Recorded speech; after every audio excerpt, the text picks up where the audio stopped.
जैसा कि आप सब जानते हैं कि कोविड-19 की सेकेंड वेव है, जिसकी वजह से कोरोना इन्फेक्शन मज़ीद बढ़ रहा है। इसीलिए गवर्नमेंट ने अनाउंस किया है कि ऑनलाइन क्लासेस के ज़रिए एजुकेशन का सिलसिला दोबारा जारी रखा जाए। किंग स्कूल ने भी ऑनलाइन क्लासेस का सिलसिला दोबारा से स्टार्ट किया है और इसके लिए पेरेंट्स का ताउन भी बहुत ज़रूरी है, जैसा कि आपने पहले कोऑपरेट किया था। और स्टूडेंट्स के लिए ज़रूरी है कि ऑनलाइन क्लासेस अटेंड करें और जो होमवर्क दिया जाए इसे कंप्लीट टाइम पर कर लें। Stay home, stay safe. Students, be ready with science book and science journal. First thing we will discuss here science syllabus of December.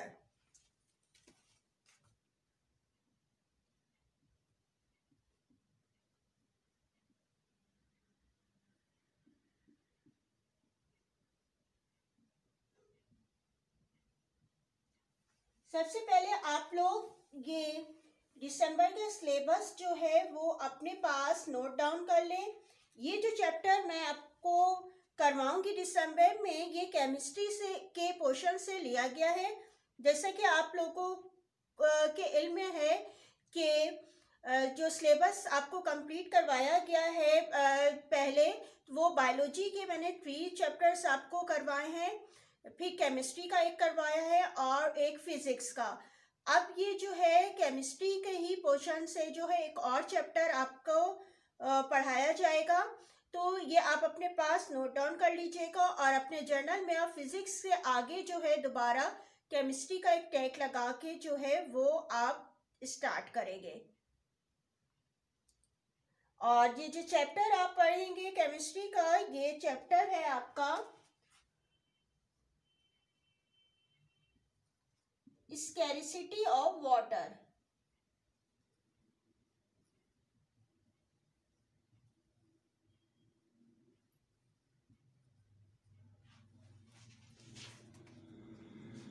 ठीक है, इस चैप्टर को मैं आपको एक्सप्लेन करूंगी। Everyone open the book page number 167, scarcity of water. सबसे पहले तो ये समझ लें कि स्कैरिसिटी मीन्स होता क्या है। स्कैरिसिटी कहते हैं शॉर्टेज को, ठीक है, शॉर्टेज को यानी कमी को कहा जाता है। तो इस चैप्टर में आप वाटर की स्कैरिसिटी के बारे में पढ़ेंगे।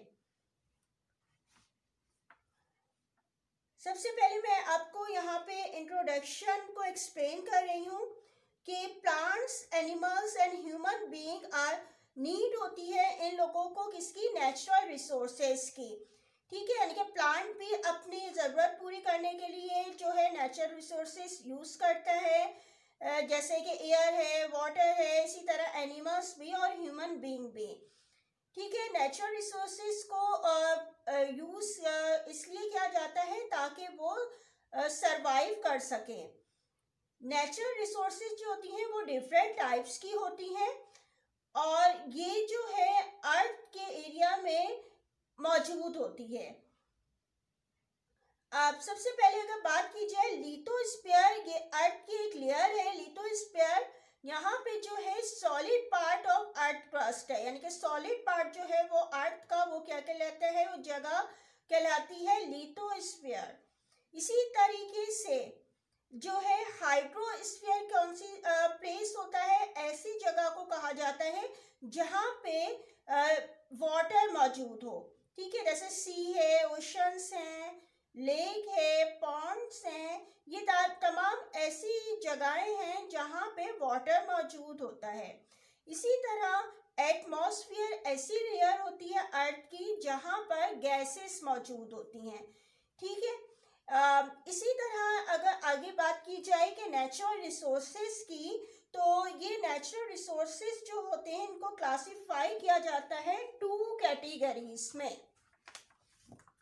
ठीक है, यानी कि नेचुरल रिसोर्सेज जो हैं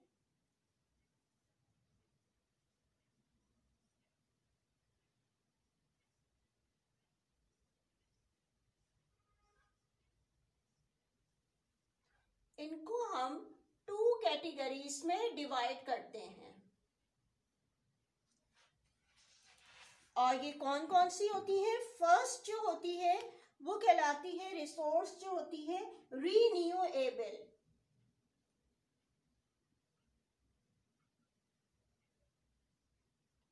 और सेकंड जो टाइप है it is called a non renewable.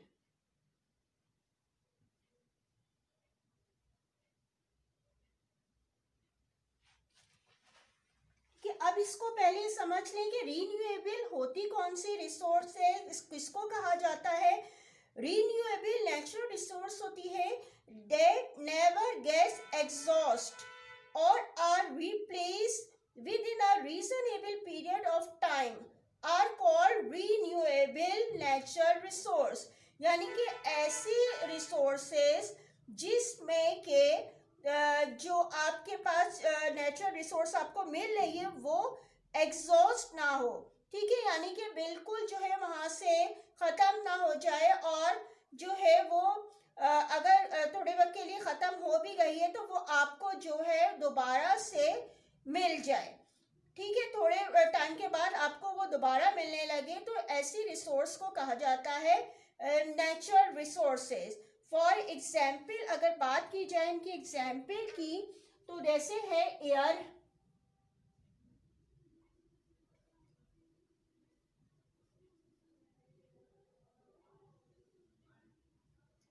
Air एक रीन्यूएबल नेचुरल रिसोर्स है। इसी तरह सनलाइट, और इसी तरीके से water.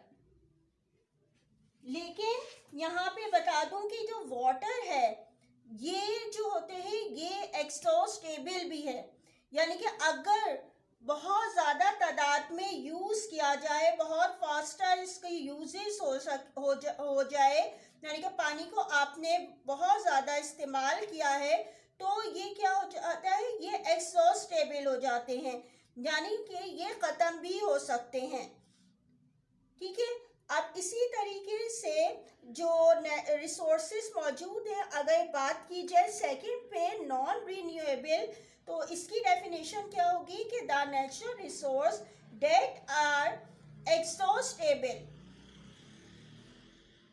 or can be used only once and cannot be replaced within a reasonable period of time are called non-renewable resources। यानी कि ऐसी रिसोर्सेज को कहा गया है, ऐसे नेचुरल रिसोर्सेज को जो एक्सॉस्टेबल हैं, यानी कि ये ख़त्म हो जाती हैं अगर हम इनको जो है कुछ इस्तेमाल कर लें, और इसको तो ये बहुत तेज़ी से जो है अगर हमने इस्तेमाल किया तो ये ख़त्म हो जाएगा और हमें उस टाइम पीरियड में दोबारा नहीं मिल सकते, क्योंकि इनको बनने के लिए जो है इनका काफ़ी टाइम रिक्वायर्ड होता है।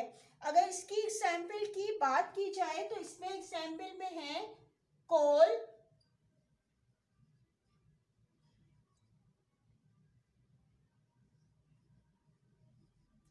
और इसी तरह पेट्रोलियम,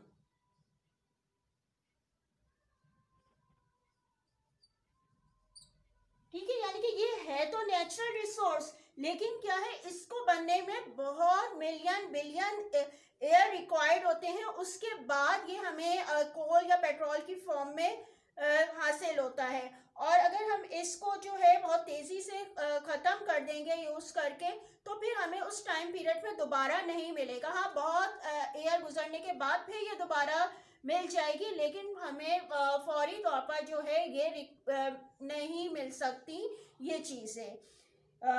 तो आज जो मैंने आपको ये टॉपिक एक्सप्लेन किया है ये रीन्यूएबल और नॉन रीन्यूएबल रिसोर्सेज के बारे में एक्सप्लेन किया गया है। क्लास 7 होमवर्क देख लीजिए। क्वेश्चन नंबर 1 आपने करना है और जर्नल में लिखना किस तरह है आपने। आपका फिजिक्स तक का चैप्टर कंप्लीट हो गया है, ठीक है। केमिस्ट्री का आपने टैग दोबारा लगाना है, टाइटल पेज बनाइएगा स्कैरिसिटी ऑफ वाटर। इसके बाद क्वेश्चन नंबर 1 जैसे आप स्टार्ट करते हैं क्वेश्चन आंसर, वैसे स्टार्ट कर दीजिएगा। क्वेश्चन है define renewable and non renewable natural resources with examples. मैंने मेंशन कर दिया इसका आंसर, कहाँ पे आपको मिल जाएगा, बुक पेज नंबर 161। अभी जो इंट्रोडक्शन आपको एक्सप्लेन किया गया है वहीं पे इसका आंसर है, देख लें। आपको लिखना किस तरह है ये अच्छी तरह समझ लीजिएगा। सबसे पहले आपने नंबर 1 करके रीन्यूएबल नेचुरल रिसोर्सेज की हेडिंग डालनी है, और जिस तरह आपने क्लासेस अटेंड की आपको बताया गया है कि डेफिनेशन इन्वर्टेड कॉमास में लिखेंगे, दोनों साइड पे लेफ्ट और राइट जो है स्पेस आप लीव करेंगे, बिल्कुल वैसे ही आपने इन्वर्टेड कॉमास में लिखना है। आपने जो डेफिनेशन लिखनी है वो मैं पढ़ रही हूँ कहाँ से कहाँ तक, आप लोग बुक पेज नंबर 61 पे देख लें। The natural resources that never get exhausted or are replaced within a reasonable period of time are called renewable natural resources, inverted commas close। फिर आपने क्या करना है, एग्जाम्पल की हेडिंग डालनी है साइड पे। अच्छा, नंबर 1 2 3 करके इसकी एग्जाम्पल लिखेंगे, एयर वाटर सनलाइट। ये आपकी कंप्लीट हो गई रीन्यूएबल नेचुरल रिसोर्सेस। फिर नंबर 2 करके नॉन रीन्यूएबल नेचुरल रिसोर्सेस की हेडिंग डाल दीजिएगा, इसको भी इन्वर्टेड कॉमास में लिखना है। The natural resources that are exhaustible और can be used only once and cannot be replaced within a reasonable period of time are called non-renewable resources। फिर साइड हेडिंग एग्जाम्पल की, इसको भी इसी तरह नंबर 1 और 2 एग्जाम्पल, कोल, नंबर 2 पेट्रोलियम। इस तरह आपका ये आंसर भी कंप्लीट हो जाएगा पूरा, यानी कि दोनों डेफिनेशन कंप्लीट हो गई आपकी। और इसको अब जर्नल पे लिख लीजिएगा।